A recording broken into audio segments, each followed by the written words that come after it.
Welcome to GS academy. ఈ రోజు lesson వచ్చేసి తెలంగాణ సామాజిక సాంస్కృతిక చరిత్రలోని చరిత్ర పూర్వయుగం గురించి తెలుసుకుందాం. దానికన్నా ముందు చిన్న అనౌన్స్మెంట్. ఈ లెసన్ యొక్క పీడిఎఫ్స్ కావాలంటే లింక్ డిస్క్రిప్షన్లో ఇస్తాను, లేదా కామెంట్లో పిన్ చేసేస్తాను. అక్కడికి వెళ్ళి బై చేసుకోండి. ఇక లెసన్లోకి వెళ్తే చరిత్ర పూర్వయుగం. చరిత్ర అంటే గడిచిపోయినది అని అర్థం. సంస్కృతంలో చరిత్రకు సమానమైన అర్థాన్ని ఇచ్చే పదం ఏదైనా ఉందంటే ఇతిహాసం అంటారు. ఇతిహాసం అంటే ఇలా జరిగింది అని అర్థం. చరిత్రకు సమానమైన ఇంగ్లీష్ పదం ఏదైనా ఉందంటే హిస్టరీ. దీనిని గ్రీకు పదమైన హిస్టోరియా నుండి తీసుకోవడం జరిగింది. హిస్టోరియా అంటే తెలుసుకోవడం లేదా పరిశోధించి కనుగొనడం అని అర్థం. వర్తమానంలో ఎప్పుడూ సమస్యలు ఉంటాయి. అలాంటి సమస్యలను గతంలో ఎలా పరిష్కరించారో పరిశోధించి తెలుసుకుంటే ఇప్పటి సవాళ్లను సమర్థవంతంగా ఎదుర్కొని విజయాలను సాధించగలం. ఇందుకోసమే ప్రధానంగా చరిత్రను ఎప్పటికప్పుడు ఆనాటి అవసరాల దృష్ట్యా అధ్యయనం చేయాల్సి ఉంటుంది.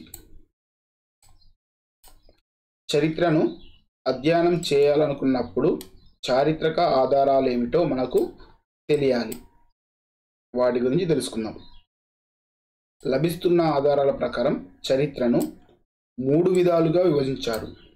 ఒకటి వచ్చేసి చరిత్ర పూర్వయుగం, ప్రీ హిస్టారిక్ పీరియడ్ అంటారు ఇంగ్లీష్లో.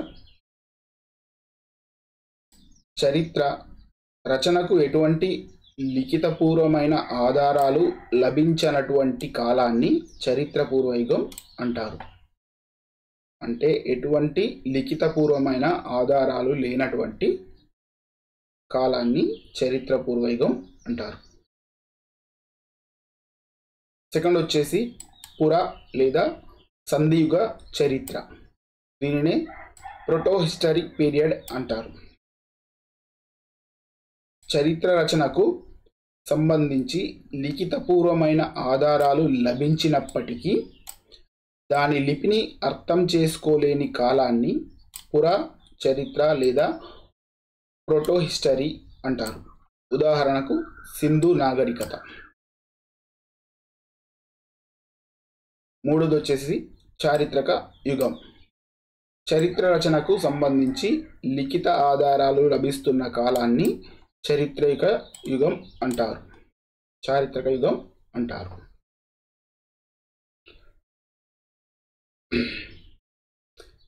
చరిత్ర పూర్వయుగం గురించి తెలుసుకుందాం.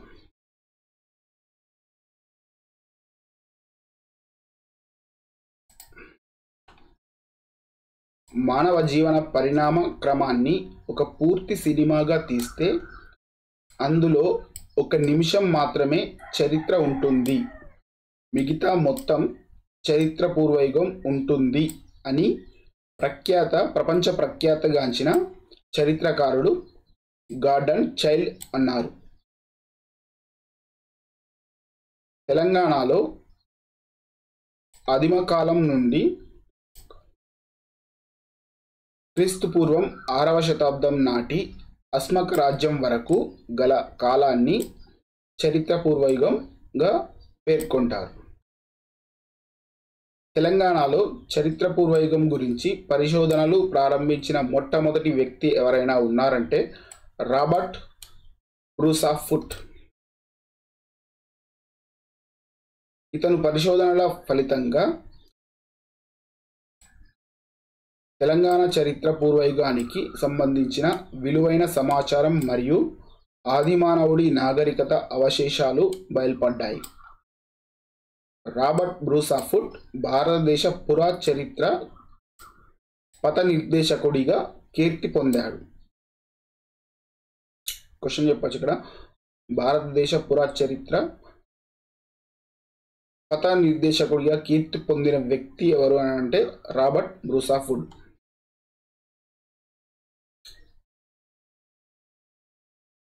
చరిత్ర పూర్వయుగంలోని పాత, మధ్య, కొత్తరాతి యుగాలకు సంబంధించిన ఆవాసాలు ప్రధానంగా గోదావరి నది తీర ప్రాంతాల్లో లభ్యమయ్యాయి.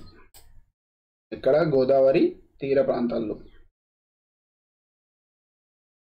1914లో ఏర్పాటైన హైదరాబాద్ రాష్ట్ర పురావస్తు శాఖ శాస్త్రీయంగా చరిత్ర పూర్వయుగపు స్థలాలను గుర్తించింది. ఇక్కడ కూడా క్వశ్చన్ వస్తుంది.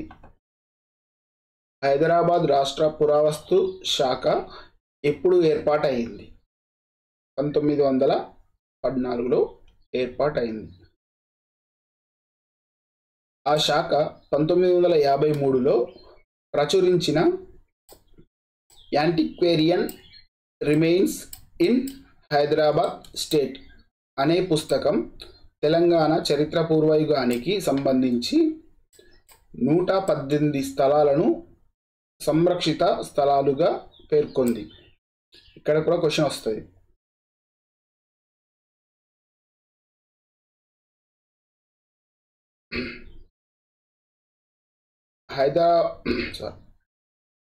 హైదరాబాద్ రాష్ట్ర పురావస్తు శాఖ 1953లో ప్రచురించిన పుస్తకం ఏది అనే క్వశ్చన్ రావచ్చు. ఏది? యాంటిక్వేరియన్ రిమైన్స్ ఇన్ హైదరాబాద్ స్టేట్ అనే పుస్తకం.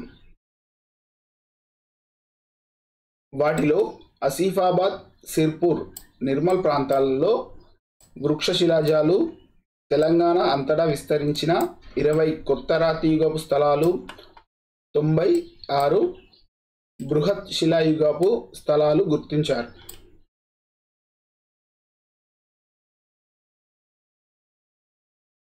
తెలంగాణ చరిత్ర పూర్వయుగానికి సంబంధించిన వ్యక్తిగత ఆసక్తితో శాస్త్రీయంగా పరిశోధన చేసిన వారిలో పేర్కొనదగిన వారు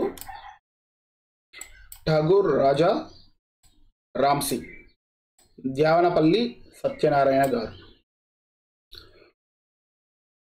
ఉత్తర తెలంగాణలో పారే గోదావరి నది లోయలో బాసర నుంచి భద్రాచలం మధ్య గల ఎన్నో స్థలాలను రాజారాంసింగ్ గుర్తించారు.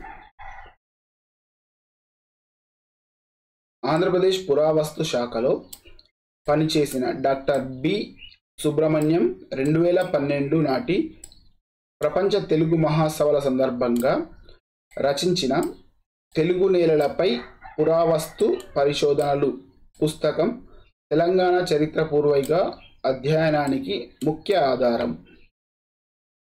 క్వశ్చన్ రావచ్చు ఇక్కడ. తెలంగాణ చరిత్ర పూర్వయుగపు అధ్యయనానికి ముఖ్య ఆధారమైన పుస్తకం తెలుగు నేలలపై పురావస్తు పరిశోధనలు అనే పుస్తకాన్ని రచించింది ఎవరు? Doctor B Subrahmanyam.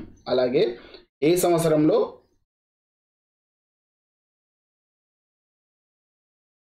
దాన్ని రచించారు?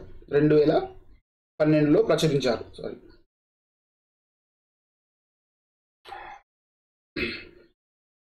మానవుడు ఉపయోగించిన పనిముట్ల ఆధారంగా చరిత్ర పూర్వయుగాన్ని ఈ క్రింది విధంగా విభజించారు. 1 పాతరాతి యుగం, దాన్ని ప్రాచీన శిలాయుగం అని కూడా అంటారు. 2 మధ్యరాతి యుగం, దీనిని మధ్య శిలాయుగం. కొత్తరాతి యుగం, దానిని నవీన శిలాయుగం అని అంటారు. 4 తామ్ర శిలాయుగం. 5 లోహయుగం, దీనినే బృహత్ శిలాయుగంగా పేర్కొంటారు. ఈ సంవత్సరాలు ఇచ్చింది జస్ట్ ఎస్టిమేషన్ చేసి ఇచ్చేసారంతే.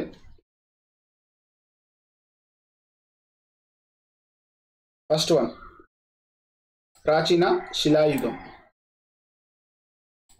పాతరాతి యుగంలో ప్రజలు గుహలు మరియు చెట్ల తొర్రలలో నివసించేవారు.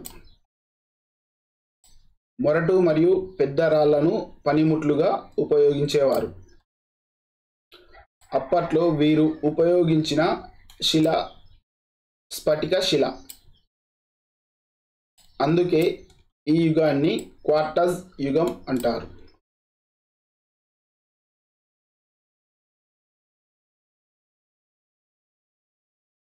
ఈ దశలో ఆహార సేకరణ జరిగింది కాబట్టి దీనిని ఆహార సేకరణ దశ అని కూడా అంటారు. మహబూబ్ నగర్ జిల్లాలో కృష్ణా నది ఎడమ ఒడ్డున ఉన్న యాపాలదేవిపాడు దగ్గర జరిపిన తవ్వకాలలో మొదటిసారిగా ఎద్దు అస్థిపంజరం అవశేషాలు ఈ యుగపు పనిముట్లతో పాటు దొరికాయి.